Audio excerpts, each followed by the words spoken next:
YTN 라디오의 신율의 뉴스 정면 승부 4부 시작합니다. 제가 항상 드리는 말씀 있죠. 유튜브 들어가셔서 YTN 라디오 구독해 주시고요. 신율의 뉴스 정면 승부 좋아요 댓글 부탁드리겠습니다. 자, 신율의 뉴스 정면 승부 목요일 4부는 이 일상 속 사건 사고부터 정치 현안까지 법으로 알아보는 코너죠. 정법 승부로 꾸며지는데요. 오늘 함께해 주실 두 분 소개해드리겠습니다. 먼저 박성배 변호사 나와 계십니다. 안녕하십니까? 안녕하세요. 예, 그리고 장윤미 변호사 나와 계십니다. 안녕하십니까? 네, 안녕하세요. 예. 자, 이제 가을이 좀 오긴 오는 것 같아요. 제가 앞서 방송에서도 얘기를 했는데 귀뚜라미 소리가 밤에 들리더라고요. 그러니까 참 각박하게 사시네. 못 네? 들었습니다. 못 드셨죠? 네. 전 들었어요. 왜 그런지 아세요? 전 담배를 밖에 나가서 피워야 되기 때문에.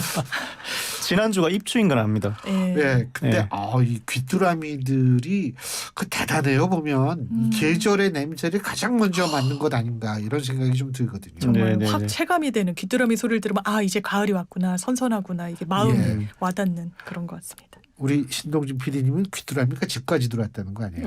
그러니까 귀뚜라미가 이게 진짜 완전히 가을이에요. 예. 귀뚜라미가 이 가을을 부르는 전용사다 이런 생각도 하도 더우니까 좀 빨리 가을이 왔으면 좋겠으니까 맞습니다. 제가 말씀드린 건데. 네네네. 자, 이거 오늘 얘기할 게 오늘 오전에 있었던 이재명 대표의 검찰 소환을 이제 받아가지고 이제 성명서도 낭독하고 그랬는데 네 번째 추석이고 시지프스 이런 얘기도 하고 이랬는데, 자, 이번에 불려간 거는 백현동 아파트 개발 특혜 의혹입니다. 네. 자, 쟁점은 뭡니까? 크게 세 가지입니다. 우선 부지의 4단계 상향 용도 변경 허가. 검찰은 자연녹지에서 준주거지역으로 4단계로 한 번의 용도 변경 허가가 이루어진 데에는 이른바 로비스트로 지목되고 있는 김인섭 씨의 로비에 따른 조치이다라고 보고 있습니다. 반면에 이재명 대표는 한국식품연구원의 부지가 계속해서 유찰되자 당시에 박근혜 전 대통령의 지시와 국토부의 요구로 용도 변경이 이루어지게 된 것이다라고 주장하고 있습니다. 둘째는 민간 임대 축소와 일반 분양 확대입니다. 먼저 민간 임대 축소 100%에서 10%로 축소됐고 다음으로 일반 분양이 90%로 확대됐습니다.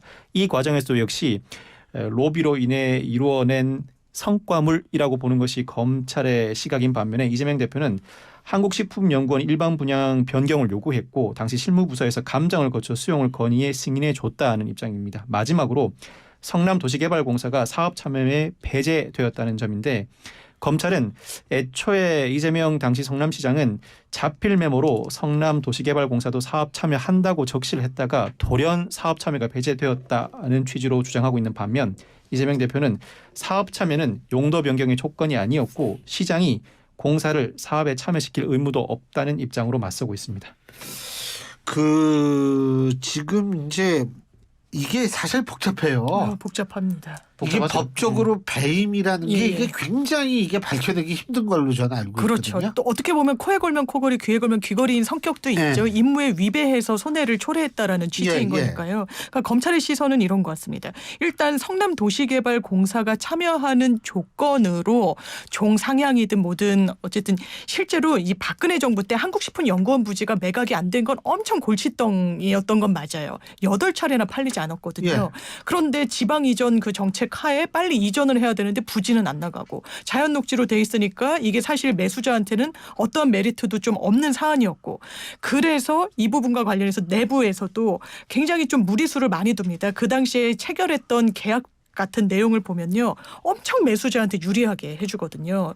그러면서 만약에 원하는 바가 안 되면 다시 안사하도록 하는 것도 가능하도록, 이런 걸로 또 감사가 진행되고 많은 사람들이 징계를 받고 수사 의뢰 대상에도 오르고 했었는데, 일단 검찰의 시선은 성남도시개발공사가 참여하는 걸 조건으로 용도 상향 등등을 당시에 성남시장인 이재명 시장이 허가를 내주기로 했는데 어느 순간 스리슬쩍 성남도시개발공사가 빠졌다. 그래서 이 도시공사 측에 귀속될 수 있었던 이익이 민간업체로 다 흘러들어간 거 아니냐, 이런 시선도 있습니다.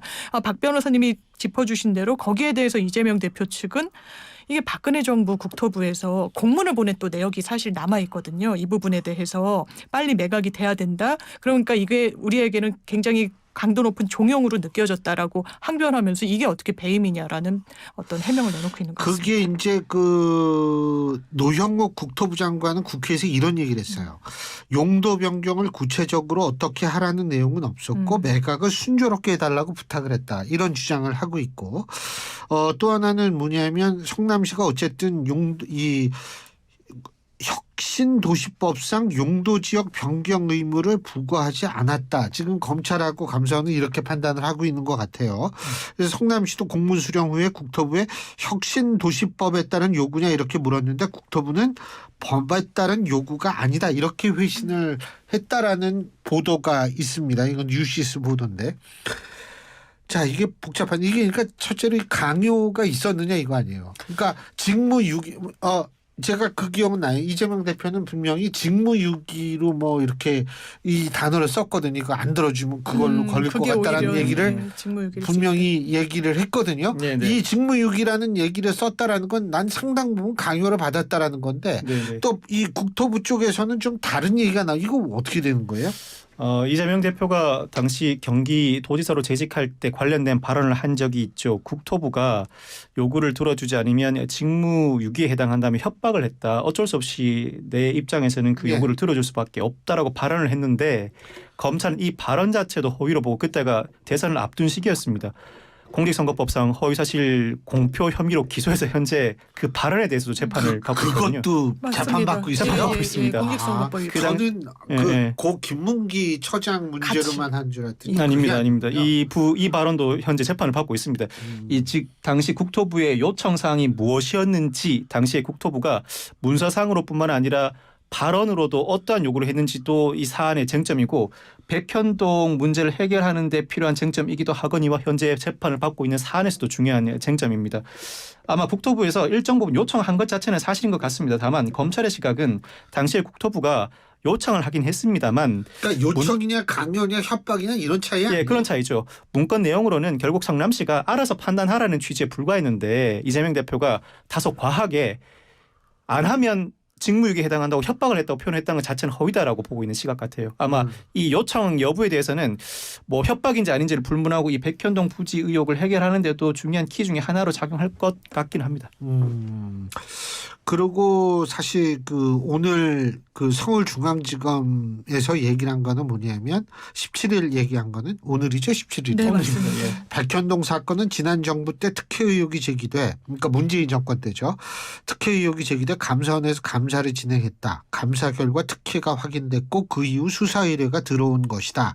이렇게 밝혔다라고 뉴스원에서 지금 이제 보도를 했는데 그러니까 이게 이제 본인들이 이 수사를 시작한 게 아니라는 얘기거든요. 그리고 아마 이재명 대표는 그런 얘기를 하고 싶어하는 것 같습니다. 이게 굉장히 좀 예전 사건이잖아요. 그리고 무혐의로 종결이 되기도 했었는데 다시 또 검찰이 들여다보면서 기소 수순으로 가고 있는 상황이기 때문에 그렇다면 만약에 이게 문제가 된다면 같이 왜냐하면 대장동 사건, 성남FC 사건, 쌍방울 지금 여러 이게 종결이 됐어요? 예, 한번 무혐의 처분을 받았던 사건이었고 재기 수사가 이루어져서 또 여기까지 온 국면이 있기 때문에 이걸 검찰이 정치적 의도로 사건을 파헤치고 있다. 그리고 만약에 문제가 있으면 진작에 기소를 하거나 이런 식으로 하면 되는데 대장동 먼저 기소하고 그다음에 성남FC 기소한 다음에 그냥 소환일자도 올 초였었거든요. 대장동과 관련해서 또 성남FC와 관련해서. 그런데 뭔가 잊혀질만 하면 그리고 사건이 묻어질만 하면 다시금 다른 사건으로 이재명 대표를 소환하고 또 뭐 영장 청구를 한다고 하니까요. 그런 부분에 대한 좀 문제 제기를 하고 있는 것 같습니다. 자, 그 오늘 조사 때 좀 아까 저희가 이 박성준 의원하고 인터뷰를 하면서 제가 이제 여쭤봤거든요. 오늘도 이 묵비권으로 계속 할 거냐 그랬더니 그거 아닐 것이다 이렇게 얘기를 했는데 어떻게 보세요? 검찰 진술서에 기본적인 이재명 대표의 입장은 나와 있고 거기에 일부 보강하는 차원에서 적절하게 답변하는 수준에 그치지 않을까. 더 자세하게는 진술하지 않을 것 같고 자세하게 진술해야 할 상황이 벌어진다면 그때는 구속영장 실질심사 단계일 것 같아요. 이 사건은 특이할 만한 부분이 관련자들이 이미 수사를 받고 구속 기소돼 재판을 받고 있는 상황입니다.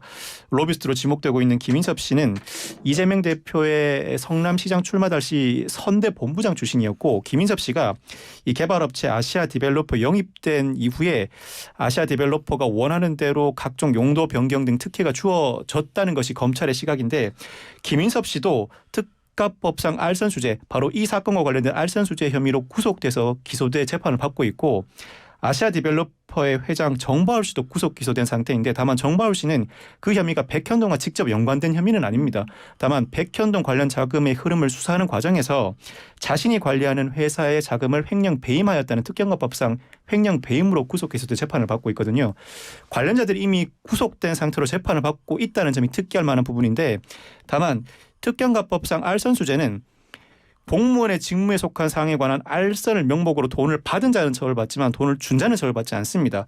김인섭 씨는 이 혐의로 재판을 받고 있습니다만, 정바울 씨는 이 재판과 관련해서는 일종의 증인의 자격으로 출석하고 있는데, 사실 김인섭 씨나 이재명 대표에게 상당히 불리한 진술을 하고 있습니다. 그렇지만 알선수재는 돈을 준 사람은 처벌하는 조항이 없어서 상대적으로 자유롭게 진술할 수 있는 여지가 있습니다. 그 점도 주목을 해봐야 합니다.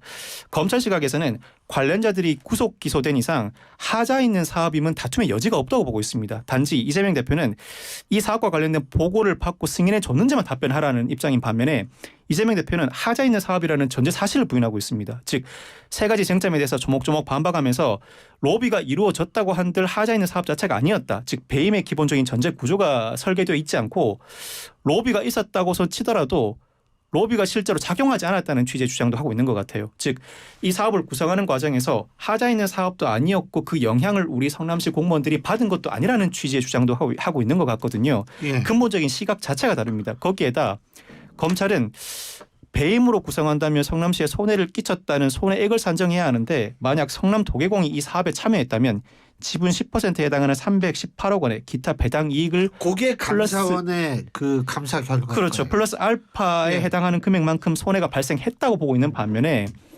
이재명 대표는 하자 있는 사업도 아닐 뿐만 아니라 오히려 개발 이익 중 약 1,000억 원에 해당하는 R&D 부지 7,500여 평을 확보했으니 오히려 이득을 봤다는 입장이거든요.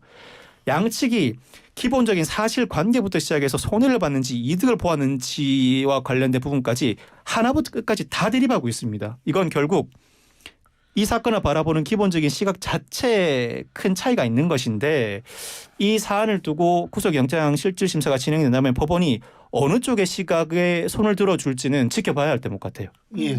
예. 이게 완전히 법리 다툼이거든요. 사실관계에 대한 다툼이라기보다는, 일단 검찰은 왜 성남도시개발공사가 관여하지 않아서 민간의 이익이 전부 흘러가도록 했느냐.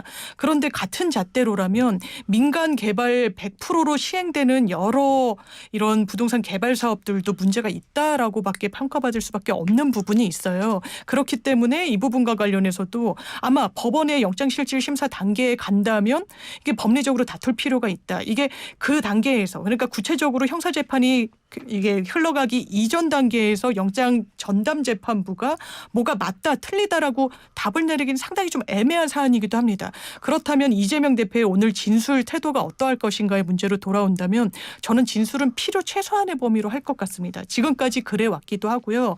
이재명 대표로서는 검찰이 그렇다면 내가 구체적으로 변소를 하고 내가 그 당시에 왜 이런 판단을 했는지에 대해서 해명을 한다고 했을 때 기소 수순으로 가지 않을 것인가. 일반적인 피의자라면 내가 구체적으로 방어를 했을 때 검찰이 그걸 수용할 수 있다라고 판단이 들면 많은 진술을 하기 마련이죠. 그런데 지금 그런 구도의 수사는 최소한 아니라는 판단을 내린 것 같습니다. 그렇기 때문에 5쪽짜리 요약문을 먼저 언론과 이 당원들에게 배포를 하고, 오늘 검찰 수사에는 이미 검사가 질문만 한 250쪽인가요? 만들어놨다라고 하는데, 거기에 대해서는 이미 이게 기소 수순으로, 이미 영장 청구를 할 그런 수순으로 접어들고 있다라고 판단하고 진술은 최대한 아낄 것으로 보입니다.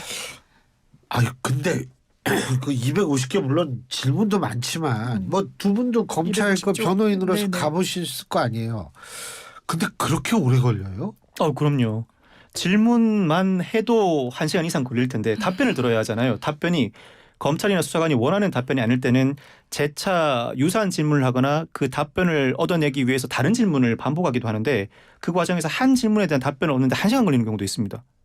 즉 250쪽에 해당하는 분량의 질문들을 마련해 뒀다면 질문하는 데만 오늘 한 자정까지 네. 가도 무방하다고 보여집니다. 아예 이재명 대표가 묵비권을 일관해버리면 오히려 빨리 끝납니다.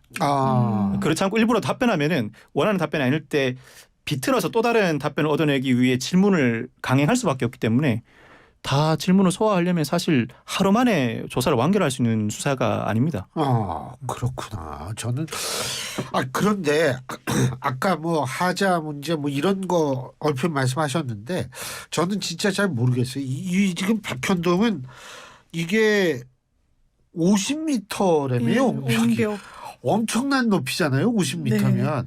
근데 이런 경우는 드물긴 드문 것 같아요. 네, 옹벽 문제가 계속 제기가 되고 있는 것 같습니다. 이 부분과 관련해서는 일단 원래는 이 민간 임대 아파트 공급 비율도 훨씬 많게 좀 책정하기로 했는데 그게 줄고 옹벽이 50m로 아파트를 에워싸게 하는 그 과정에서도 뭔가 석연치 않은 구석이 있다라고 해서 백현동 하면은 계속해서 옹벽 아파트라는 꼬리표가 좀 따라 붙으면서 이 부분에 관련한 뭐 특혜 의혹이나 아니면 다른 여러 가지 뭐 배임 사실이 있지 않은지를 검찰이 겨냥하고 있는 것 같습니다. 어떻게 보세요, 박 변호사님은?